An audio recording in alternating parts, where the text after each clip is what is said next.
I'm building a big fantasy world from Lego, and I have collected 7 armies of people, gnomes, orcs, and other fabulous creatures for it. Today I'm going to show you one of my favorite factions, an army of Servants of the Light, warriors of an empire that has taken over an entire continent. Servants of the Light are direct descendants of the giants and the first people, rely only on the power of light, thick armor and fighting machines. That is why there is not a single mage among them, but this does not prevent them from being one of the most powerful and influential factions of Caldarian. To fight the dark forces and hordes of orcs and demons, an order of paladins, warrior monks serving the light and the emperor, was created in the Empire of Light. For the basis for these minifigures, I took gold-colored parts. The shoulder pads from the Golden Warrior from the 15 minifigure series fit perfectly, however this detail was also found in LEGO Chima sets. The figures themselves are mainly assembled from the Atlanteans, who came across in the Aquaman set, and I used the shields from the elf from the 17th series of minifigures. It's great if you have a golden cape,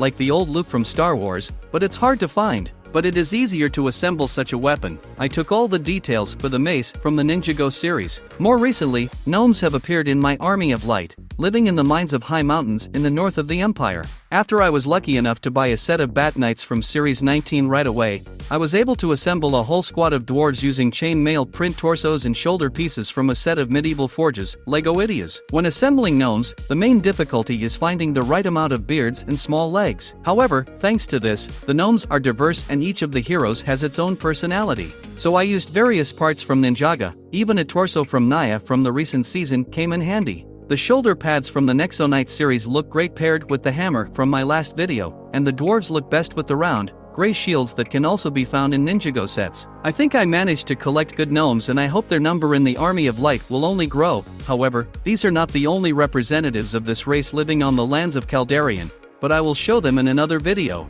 In addition to the dwarves, there is another type of heavy infantry among the Imperials. We are talking, of course, about knights wrapped in thick and durable armor. The most experienced and seasoned warriors of the Empire, who have proven their loyalty in the service of the light. Knights from old LEGO castle sets are great for them. I try to use only gray parts, however, it is extremely difficult to find such armor now. However, these minifigures have a great feature. If you remove the armor from one of the knights, you can see that under them I use a torso with completely different prints from different series. This is because many knights have chain mail or the coat of arms of the kingdom painted on their bodies, which makes it possible to make 2 characters at once from one minifigure. This way you will be able to gather your army much faster. By lining up 2 lines of knights and gnome warriors, you get a real iron wall that can withstand any horde of orcs or demons. However, most of the Army of Light are ordinary warriors with swords and spears. But don't underestimate them. This is a trained, well-coordinated army that knows its business. Their light armor makes them more maneuverable, while their long spears and shield wall keep the enemy from getting too close.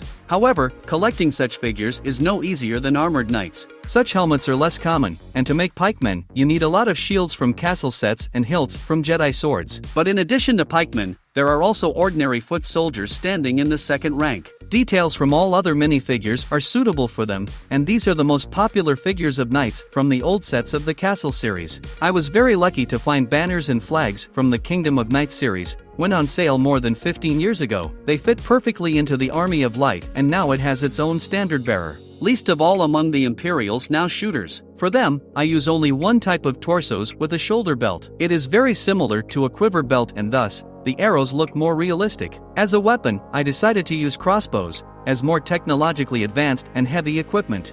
To them I added a minifigure of Jay from the Ninjago series, which, in my opinion, is very high quality and interesting, but I have not yet figured out where it would look better. If you have ideas, be sure to write about them in the comments. Well, in the Army of Light, as I said, there are heavy combat vehicles in service. The fantasy world is full of dragons and various cave trolls, which are extremely difficult for ordinary warriors to deal with. And since there are no battle mages among the Imperials, a ballista comes to their aid, firing long spears. This weapon is fully interactive and can fire projectiles over a short distance. For the ballista itself, a separate detachment of 4 people is needed. A commander who marks the target and indicates where to shoot, 2 warriors who move the guns and cock the trigger, and 1 knight who loads the ballista with spears. It can either be mounted on wheels by clinging to a horse, or mounted on one of the towers of your castle. Now the Imperial army is ready to fight against the most formidable enemy. And of course, among the followers of the light there is an Imperial Guard of the most noble knights. I spent a lot of time and even more Star Wars minifigures I had to trade to find this horse armor, but all my efforts were definitely worth the end result. Although not all of the parts found are now in good condition, many of them had weapon mounts broken off. However, this does not spoil the appearance of the knights, and the squad of guards still looks impressive. For them, I chose the most beautiful details. Among the knights there is an army commander and, of course, the figurine with which my whole fantasy world began. Even 15 years ago I managed to find him, and already at that time his condition left much to be desired. Although it costs only a few dollars on the brickling and looks like it survived the end of the world, this knight is the most valuable in my collection and has been my favorite minifigure for many years. He really became history, a real legend. This entire army is the result of long and painstaking work. However, this is not all the minifigures that I managed to collect. Each time there are more and more of them, but if you want to see my army of orcs, trolls and goblins, then do not forget to subscribe to the channel and press the bell. Well, as always, Papa Lego was with you. All cool minifigures, bye bye.